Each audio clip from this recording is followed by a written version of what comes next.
तो आप देख रहे हैं अपना चैनल फैविक ज्ञान। मैं आपका MS चौहान। तो हमारे कई भाइयों के, हमारे कई सब्सक्राइबरों के क्वेश्चन है कि उन्होंने पूछा है कि ड्राई क्लीन और लॉन्ड्री के काम में कितना प्रॉफिट है। तो प्रॉफिट जो है वो डिपेंड करता है उनके अनुभव के आधार पे कि अगर हम ड्राई क्लीन करते हैं, ड्राई क्लीन में प्रॉफिट कम है। कम इसलिए है कि उसका जो केमिकल है वो ऑलरेडी बहुत महंगा होता है। बाकी अपने जो शहर हैं, अपना जो एरिया, उसके हिसाब से उसके रेट होते हैं। तो आप, वो सबसे बड़ी बात है, इसमें कोई साइड इफ़ेक्ट यानी उसमें ख़राब होने का कोई चांस नहीं होता। इसमें चांस लेस मात्र होते हैं। कैसे कि कुछ इस टाइप के जो प्रिंट होते हैं, इस टाइप की कुछ चीज़ें होती है जिनको हमें ड्राई क्लीन नहीं करना चाहिए, और करना भी चाहिए तो कौन से सॉल्वेंट से करना चाहिए, यानी कौन सा पेट्रोलियम केमिकल है उससे करना चाहिए। तो इसमें ये तीन चीज़ें हैं, जैसे हम प्रेसिंग, और इसमें ड्राई क्लीन और लॉन्ड्री यानी धुलाई। तो सबसे ज़्यादा प्रॉफिट इसमें लॉन्ड्री के काम में है, क्योंकि सबसे ज़्यादा रिस्क भी उसमें है। प्रेसिंग में बिजली की जो खपत है वो ज़्यादा होती है। आपके हाथ के ऊपर डिपेंड करता है कि कितनी स्पीड से हाथ चलता है। उसी तरह जो हमारा ड्राई क्लीन है, ड्राई क्लीन में जो मार्जिन है वो अब लेके चलते हैं 30% के आसपास। और जो हमारा प्रेसिंग है, प्रेसिंग में भी 25-30% के आसपास है। लेकिन जो लॉन्ड्री के जो काम होता है, लॉन्ड्री में अगर मान लो आपको 40-45% मान लो प्रॉफिट है, आप काम कर रहे हैं कि सब किराया विराया मशीनें वगैरह सारा लगाने के बाद।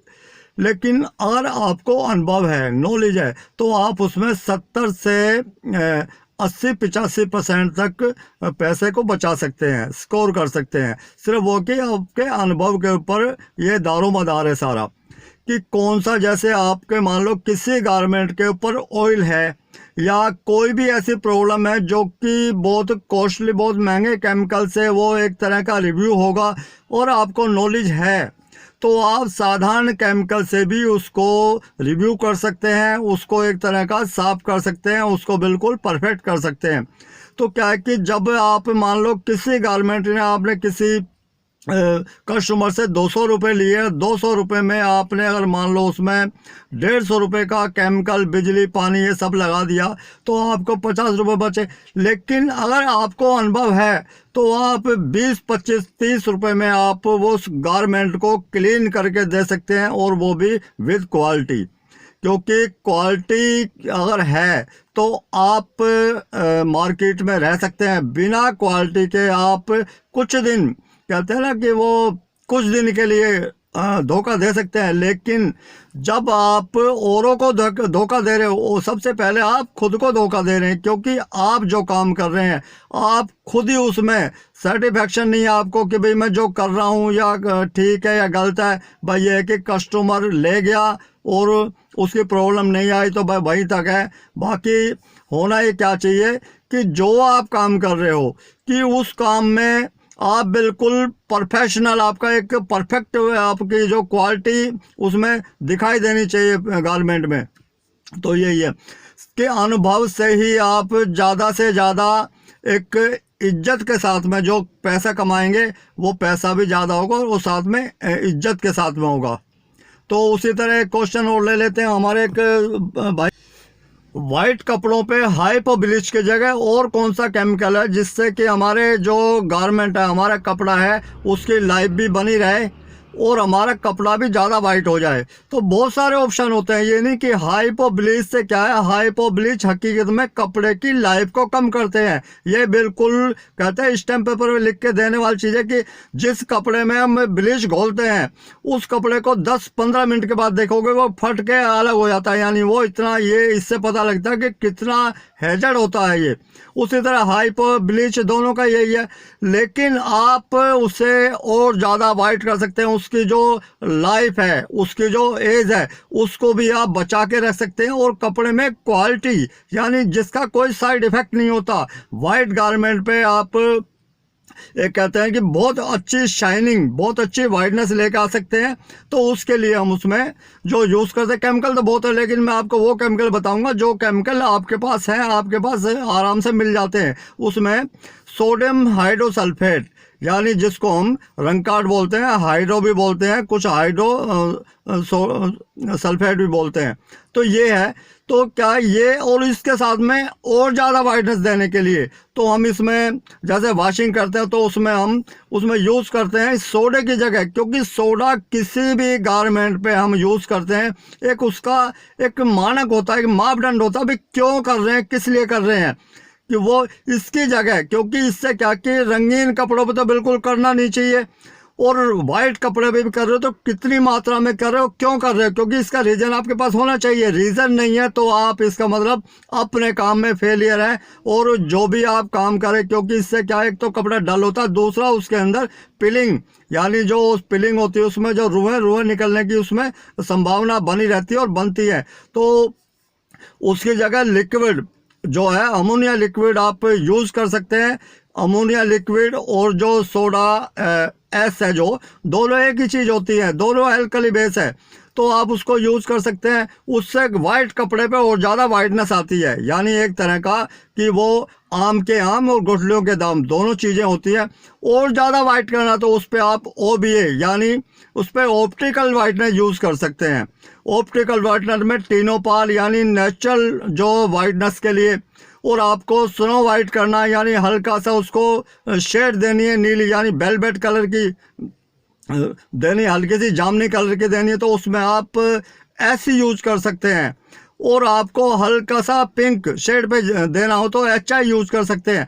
तो ये जो चीज़ें होती हैं कि क्या कि कपड़े की लाइफ तो बनी रहेगी, और साथ में एक क्वालिटी जो निखर के आती है, यानी आंखों को चकाचौंध कर देने वाली। क्यों मैं जब भी आपको बार बार कहता हूँ, जब भी आप कोई भी क्लोरीन केमिकल यूज़ करते हैं तो उसके साथ में जब तक आप इसमें सोडियम हाइड्रोसल्फेट यानी रंगकाट नहीं करेंगे तो आपकी वॉशिंग अधूरी है। कि जो कपड़ा आपका प्रेसिंग से पहले वाइट दिखाई दे रहा, प्रेसिंग के बाद में हल्की सी येलो शेड पे चला जाता है। वो क्यों चला जाता है?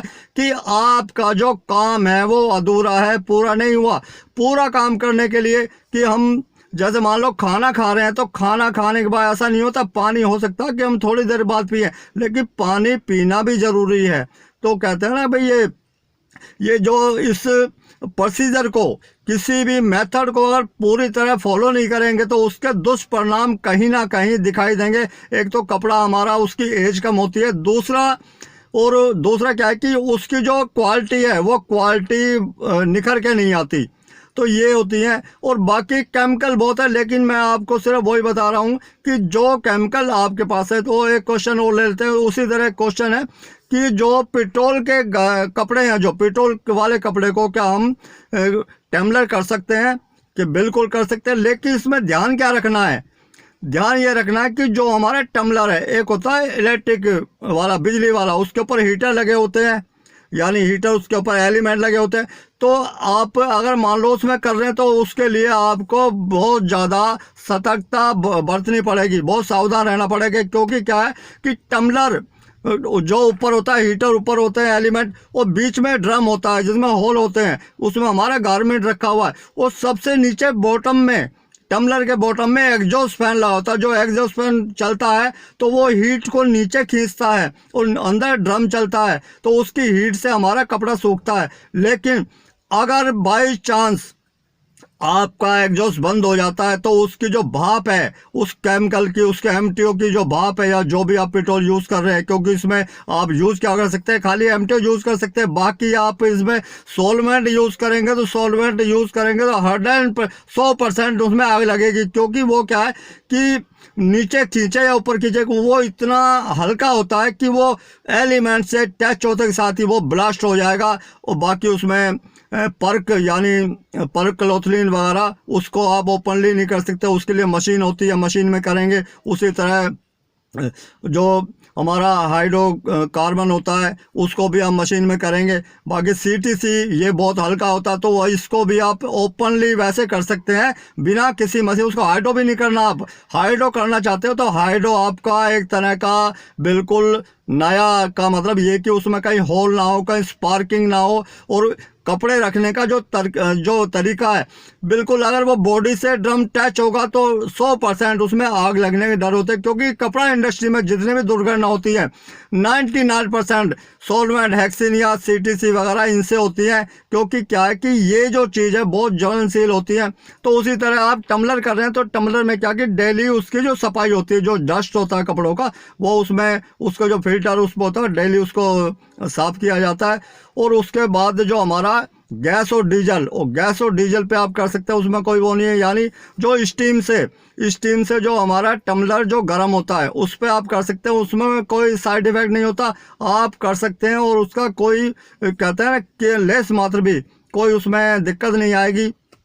बाकी इसको एयर ड्राई कर सकते हैं, हवा में सुखा सकते हैं, पंखे में सुखा सकते हैं। और काफ़ी लोग जो हमारे कई बार हीटर यानी हीट रूम बना लेते हैं, हीट रूम में भी नहीं सुखाना। हीट रूम में अगर आप सुखाएंगे, मान लो आपने हीटर लगा दिया, कमरा चारों तरफ से बंद कर दिया, उसका जो गैस बनेगी और जहाँ भी उसको हल्की चिंगारी दिखाई देगी वो ब्लास्ट हो जाएगा। तो ये छोटी छोटी बारीकियों को ध्यान में रखें।